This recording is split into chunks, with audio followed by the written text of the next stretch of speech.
Ja, velkommen til endnu et bevis. Vi skal i dag bevise toppunktsformlen for et andengradspolynomium. Og helt konkret, så det vi skal bevise, det er, at når jeg har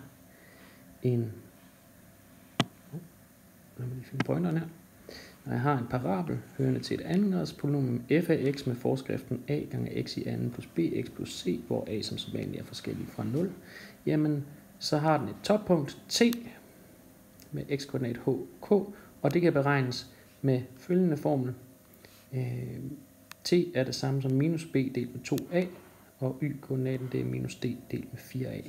Så det vil sige, at x-koordinaten for toppunktet h er det samme som minus b delt med 2a, og y-koordinaten k er det samme som minus d delt med 4a. D er som sædvanligt diskriminanten b i anden minus 4ac.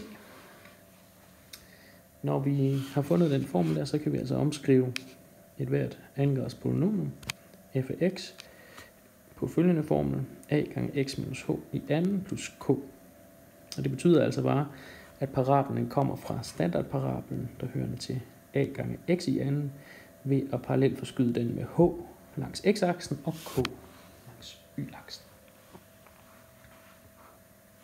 Godt. Det første, vi vil observere, det er, at enhver parabel har en symmetriakse, og toppunktet vil altid ligge på den her symmetriakse. Så i tegningen her, der har jeg altså symmetriaksen som den gule linje her, som har ligningen x er h. Så det vil sige, at det er alle de punkter, hvor x er h. Og det, at parablen er symmetrisk om den akse, det betyder, at uanset hvad for et x jeg vælger at gå x i den ene retning, eller x i den anden retning, altså positiv retning eller negativ retning, så vil den tilhørende y-koordinat altid være ens. Så hvis jeg går herud og går op til punktet på grafen, der hører til den x-koordinat, så vil det være den samme y-værdi, de har. Så det vi kan sige, det er altså, at hvis jeg ser på f, hvor jeg er gået x til venstre fra h, så vil det være det samme som f anvendt på h plus x, altså hvor jeg er gået x til højre for h. Så det gælder for alle x. Det er vigtigt. Alle x. Så uanset hvilken værdi x vi har, så er det sandt. Lad os prøve at se ved at indsætte i forskriften, hvad det betyder. Så nu putter jeg h minus x ind på x's plads i den her forskrift på venstre side, og h plus x ind i den her forskrift på højre side. Og så forsøger vi at rydde op i det og se, om vi kan komme frem til noget. H minus x i anden plus b, h minus x plus c. Det skal være det samme som højre siden, som er a gange h plus x i anden plus b h plus x plus c. Jo, jeg kan se, at jeg har lagt det samme til på begge sider i form af c. Så det kan vi slippe af med at trække c fra på begge sider af lighedstegnet. Det næste, vi kigger på nu, det er, at vi skal forsøge at se, om ikke vi kan udvide venstre og højre side ved at bruge kvadratsætningerne. Så jeg vil lige minde om, hvad kvadratsætningerne siger. Kvadratsætning 1 og 2. Den siger, at hvis jeg har to tal, a og b, som altså ikke lige har noget med a og b at gøre i det, vi lige har sagt, to vilkårlige tal a og b, jeg tager summen af dem og sætter det i anden, tager kvadratet af det, så får jeg a i anden plus b i anden plus det dobbelte produkt. Plus det dobbelte produkt. 2. Og hvis jeg ser på forskellen på to vilkårlige tal, og sætter kvadratet på det, så får jeg det ene tal i anden plus det andet tal i anden minus 2ab. Så altså minus det dobbelte produkt. Så anden kvadratsætning bruger vi på det her led på venstre side, og første kvadratsætning bruger vi på det her led på højre side. Og så ser vi, hvad der kommer ud af det. Så på den ene side får vi a, h i anden plus x i anden minus 2hx. Og så har vi stadigvæk det her b, h minus x På den anden side, der har vi så a gange med, hvad end det er lige med. Så det er lige med h i anden plus x i anden plus det dobbelte produkt. 2hx plus b plus x. Vældig godt. Det næste vi gør, det er gange tallene, der står uden for parentesen, ind i parentesen. Det gør vi som altid ved at gange på hvert led, så a bliver ganget med h i anden, og a bliver ganget med x i anden, og så videre. Og så ser vi, hvad der kommer ud af det. Så a h i anden plus a x i anden minus 2hx, så det bare a bagved, det kan jeg godt. Faktorernes orden er ligegyldigt. Plus bh minus bx lige med a h anden plus ax i anden plus 2hxa plus, jeg valgte at tage på plads, bh plus bx. Sådan. Det kan vi også rydde lidt op i, for der er nogle led, der går igen på begge sider, som vi så kunne trække fra og omskrive til en tilsvarende til en ensbetydende ligning. Så hvis jeg trækker bh fra på begge sider, jeg trækker a gange h i anden, h i anden og ax i anden, x i anden. Så har jeg altså en ny ligning, som gælder uanset hvad x måtte være. 2hxa minus bx er det samme som 2hxa plus bx. Sådan. Den gælder stadigvæk uanset x. Så derfor kan jeg sige, jamen, hvis vi nu ser på det tilfælde, hvor x er 1, ja, så bliver vores ligning jo faktisk endnu pænere. Så siger den bare minus 2h, så 1 ind på x's plads, gange med a, minus b gange 1, er det samme som 2h 1 a plus b gange 1. Godt. Det rydder vi lige lidt op i, fordi hvis jeg ganger om 1, så har jeg ikke gjort noget, så det kan vi bare lige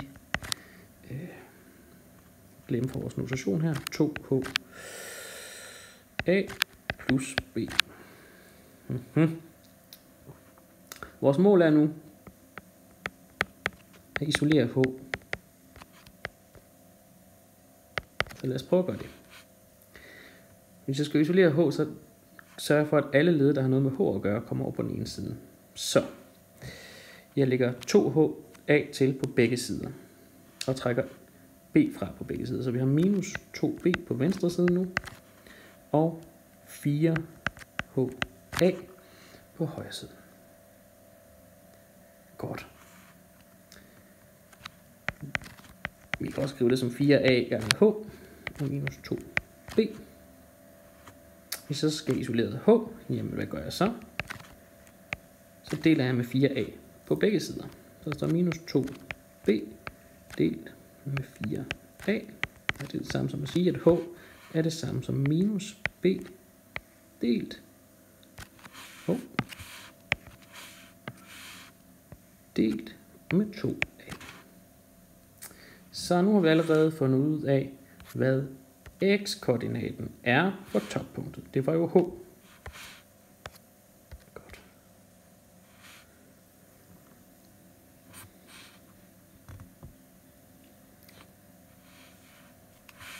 Alle punkter på en graf er jo givet ved en x-koordinat, og så kan jeg beregne den tilhørende y-koordinat ved at putte den x-koordinat ind i min funktion. Så jeg kan finde ud af, hvad k skal være. Det må være lige præcis det tal, som jeg får ud, når jeg putter h ind i min funktion. Så med andre ord, så skal vi altså, kan vi sige, at k er det samme som, hvis jeg putter minus b delt med 2a ind i min funktion. Så jeg putter minus b delt med 2a ind på x's plads i forskriften, så står der altså a minus b delt med 2a i anden plus b minus b delt med 2a plus c. Godt. Lad os prøve at finde ud af, hvad det så må give. Jo. A, en brøk i anden, a gange, og så en brøk i anden, det svarer til at tage tælleren i anden og dele med nævneren i anden. Så minus b i anden, det er bare b i anden. Og 2a i anden, det er 2a gange 2a, så det må være 4a i anden. Så skal vi lægge det sammen med b ganget med minus b, det er minus b i anden. Så minus b i anden, og så har vi stadig 2a. Og så har vi et led c her. Det næste vi gør, det er at sætte de her 3 led på fælles brøkstreg. Så jeg kunne godt tænke mig, at nævneren kommer til at være 4a i anden i alle led. Så jeg kan gange med 1 på følgende måde i det andet led. Det første led gør jeg ikke noget ved. Det andet led, der ganger jeg med 2a, og så deler jeg med 2a. Så der står 2a gange med 2a. Men det er jo det samme som 2a i anden. Så det vil sige 4a i anden. Okay. For at få c til at være en brøk, hvor jeg deler med 4a i anden, så skal jeg altså gange både tæller og nævner med 4a i anden, så der har jeg jo ikke rigtig gjort noget. Så 4a i anden, c delt med 4a i anden. Godt.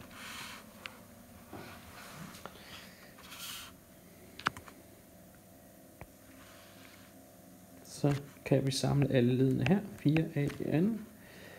Hiv a uden for parentes, så der a, b i anden minus 2b i anden plus 4a c. Sådan. Nu går det her a ud med det ene af de her a'er, jeg har ganget sammen her. Så det går, vi kan fjerne det her total her. Så kan vi altså sige, at b i anden minus 2b i anden plus 4ac er det samme som 4a. Godt. Okay. B i anden minus 2b i anden, det giver minus b i anden plus 4ac.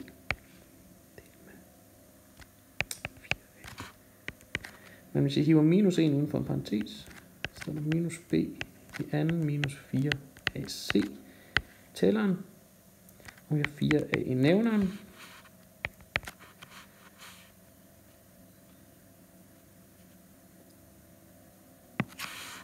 Det her, det genkender vi som diskriminant. Så står minus d delt med 4a, og det var lige præcis det, vi påstod y-koordinat til toppunktet skulle være. Så det vil altså sige, at toppunktet kan beregnes på følgende noget minus b i anden, eller minus b delt med 2a, og y-koordinaten er minus d delt med 4a.